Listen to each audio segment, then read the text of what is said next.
સો hi friends, આજનો વિડીયોનો topic છે જેમાં આપણે ડિજિટલ ગુજરાત સ્કોલરશિપનું તમે સ્ટેટસ ચેક કરતા હોય તો તમારી અરજી છે એ કઈ જગ્યાએ પહોંચી છે, તમારે આગળ કઈ પ્રોસેસ કરવાની છે કે નહીં, અથવા તો તમારી સ્કોલરશિપ છે ક્યારે જમા થશે એની સંપૂર્ણ માહિતી છે એ આપણે સ્ટેપ બાય સ્ટેપ જોવાના છીએ. આ વિડીયોમાં જે પણ વિદ્યાર્થી ફ્રેશ કે રિન્યુઅલ અરજી કરેલી હોય તો એ વિદ્યાર્થી પોતાની અરજીનું સ્ટેટસ છે તપાસી શકે છે, તો એની સંપૂર્ણ માહિતી પણ આપણે લેવાના છીએ. અહીંયા જે પણ વિદ્યાર્થી રિસીવ્ડ બાય પ્રિન્સિપાલ જોવા મળતું હોય, વિથડ્રોવલ ઓપ્શન હોય, close, cancel by citizen, query by authority, approved by authority, black option જોવા મળતું હોય કે પેન્ડિંગ ફાઇનલ સબમિટ માટે જોવા મળતું હોય, તો કયા વિદ્યાર્થીઓને હવે શું કરવાનું છે અને તમારી સ્કોલરશિપ ક્યારે જમા થશે એની આપણે માહિતી છે લેવાના છીએ. જો તમે ચેનલમાં નવા હોય તો એડમિશન અને સ્કોલરશિપની રેગ્યુલર અપડેટ માટે ચેનલને સબસ્ક્રાઈબ કરી લેજો અને ડેઇલી નાની નાની અગત્યની અપડેટ માટે ઇન્સ્ટાગ્રામ પેજમાં હજુ સુધી ફોલો ના કર્યો હોય તો ઇન્સ્ટાગ્રામ પેજમાં ફોલો કરી લેજો, કારણ કે ઘણી નાની નાની અપડેટ હોય કે જેના પર હું વિડીયો ના બનાવી શકું એ સંપૂર્ણ અપડેટનું ઇન્સ્ટાગ્રામ પેજમાં આપતો હોઉં છું. તો હવે આપણે વિડીયોના ટોપિક પર આવીએ. સ્ટેટસ ચેક કરવા માટે પહેલાં તમે ડિજિટલ ગુજરાતની ઓફિશિયલ વેબસાઇટ છે એ તમે સર્ચ કરી લેશો. ત્યાર પછી તમે એને જે લોગિનનો ઓપ્શન જોવા મળશે જેમાં તમારા આઈડી અને પાસવર્ડની મદદથી તમારા લોકોને લોગિન છે કરી લેવાનું રહેશે. તો જે પણ તમે ઈમેલ આઈડી, મોબાઈલ નંબર રાખ્યો હોય એ સિલેક્ટ કરી તમારો પાસવર્ડ અને કેપ્ચા નાખી અને ત્યાર પછી તમે લોગિન છે કરી લેવાનું રહેશે. તમે લોગિન કરી લેશો ત્યાર પછી જે પણ સ્કોલરશિપનું તમે ફોર્મ ભરેલું હશે એ સ્કોલરશિપનું ફોર્મનું નામ છે એ તમને અહીંયા જોવા મળશે. ત્યાર પછી અહીંયા તમને સ્ટેટસમાં રિસીવ્ડ બાય પ્રિન્સિપલ જોવા મળે તો એનો મતલબ એ છે કે તમારું ફોર્મ છે એ સક્સેસફુલી ભરાઈ ગયું છે અને જે પણ તમારી સ્કૂલ કે કોલેજ છે એના પ્રિન્સિપલ છે ત્યાં મળી ગયું છે, એટલે કે તમારી ફોર્મની પ્રોસેસ છે એ તમારા દ્વારા પૂર્ણ થઈ ગઈ છે. હવે કોલેજ કક્ષાએ તમારું ફોર્મ છે ઓટોમેટિક જ ઓનલાઈન જ પહોંચી ગયું છે. પછી તમને આ પ્રકારનું જોવા મળે કે application pending at office level. એનો મતલબ એ છે કે તમારું ફોર્મ છે એ કોલેજ કક્ષાએ સફળતાપૂર્વક એની પ્રોસેસ થઈ ગઈ છે. હવે તમારું જે ફોર્મ છે એ સમાજ કલ્યાણની કચેરી છે જે તમારે લાગુ પડતી હોય ત્યાં મોકલી દેવામાં આવ્યું છે, એટલે કે તમારો જે પણ જિલ્લો છે ત્યાં તમારી કચેરીમાં તમારું ફોર્મ મોકલી દેવામાં આવ્યું છે. હવે આગળની કાર્યવાહી છે એ જિલ્લા કક્ષાએ થશે.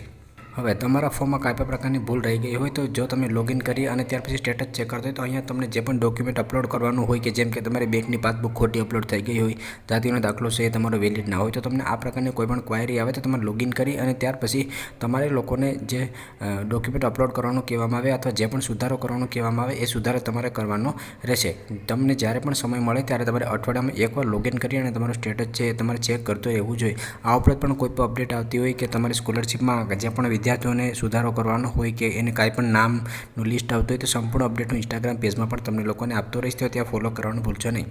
ત્યાર પછી ઘણા બધી વિદ્યાર્થીઓને અહીંયા સબમિટનું ઓપ્શન, એડિટનું ઓપ્શન અને વિથડ્રોવલનું ઓપ્શન ઘણીવાર જોવા મળતું હોય, તો ઘણા બધી વિદ્યાર્થીઓ છે એ પોતાનું ફોર્મ વિથડ્રોવલ કરી નાખતા હોય છે.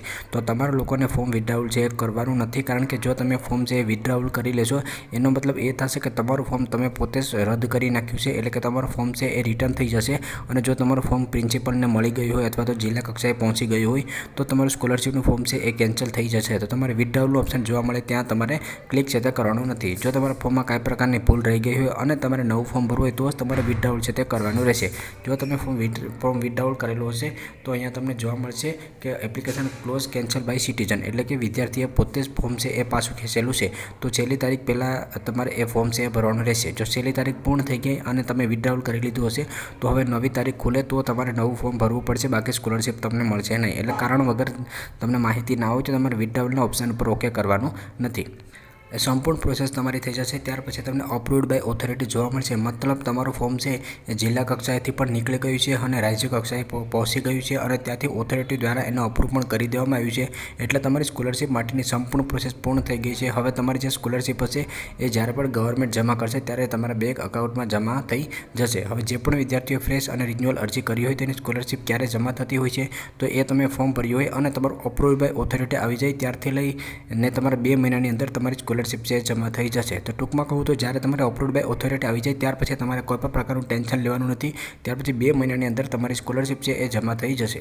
તમારે અપ્રુવડ બાય ઓથોરિટી આવી ગઈ હોય ત્યાર પછી રાઈટ સાઈડમાં અહીંયા તમે જશો એટલે તમને આ પ્રકારનું જોવા મળશે કે પેમેન્ટ ડેટ, બેંકનું નામ અને અકાઉન્ટ નંબર અને તમારું જે પણ સ્ટુડન્ટનું નામ હશે એ જોવા મળશે. તો અહીંયા તમારી ડેટ આવી જશે અને બેંકનું નામ આવી જશે, મતલબ તમારી સ્કોલરશિપ છે એ જમા થઈ ગઈ હશે. તો તમારે અઠવાડિયામાં એકવાર સ્ટેટસ ચેક કરતું રહેવાનું રહેશે. અને આ ઉપરાંત પણ જ્યારે તમામ વિદ્યાર્થીઓને સ્કોલરશિપ જમા થશે તો ઇન્સ્ટાગ્રામમાં સ્ટોરી રાખીને પણ હું તમને લોકોને અપડેટ શેર કરી દઈશ.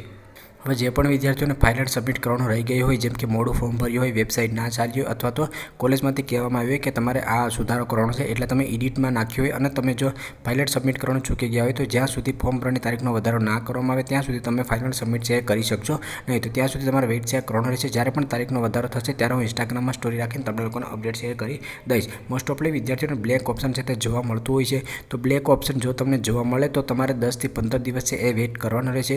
ત્યાર પછી તમને અહીંયા ઓટોમેટિક જ રિસીવ્ડ બાય પ્રિન્સિપાલ છે એ જોવા મળશે. જો તમારું ફોર્મ છે એ રિસીવ્ડ બાય પ્રિન્સિપાલ ના જોવા મળે તો તમે કોલેજમાં પણ વાત કરી શકો છો કે સર મારું ફોર્મ છે સક્સેસફુલી ભરાઈ ગયું છે, તો તમને કોલેજના લોગિનમાં જોવા મળે છે કે નહીં. તો જે પણ વિદ્યાર્થીઓને બ્લેક ઓપ્શન જોવા મળતું હોય એ વિદ્યાર્થીઓને 10-15 દિવસ સુધી વેઇટ કરવાનો રહેશે. ત્યાર પછી કોલેજમાં તમે વાત કરી શકો છો. અને જો કોલેજમાં ના જોવા મળે તો તમારે તારીખનો વધારો થાય અને કોલેજમાંથી તમને કહે તો તમારે નવું ફોર્મ છે તે ભરવાનું રહેશે. તો બને ત્યાં સુધી મેં તમામ પોઈન્ટ છે અહીંયા કવર કરી લીધા છે. જે પણ વિદ્યાર્થીઓ સક્સેસફુલી અપ્રુવડ બાય ઓથોરિટી આવી જાય એ વિદ્યાર્થીઓને 2 મહિનાની અંદર એની સ્કોલરશિપ છે તે જમા થઈ જતી હોય છે. આગળ બીજી કાંઈ પણ અપડેટ આવતી હશે તો એના પર પણ હું વિડીયો બનાવીને તમને લોકોને અપડેટ છે કરતો રહીશ. જો તમને આ વિડીયો પસંદ આવે તો લાઇક કરજો અને ચેનલમાં ન હોય તો ચેનલને સબસ્ક્રાઈબર કરવાનું ભૂલશો નહીં.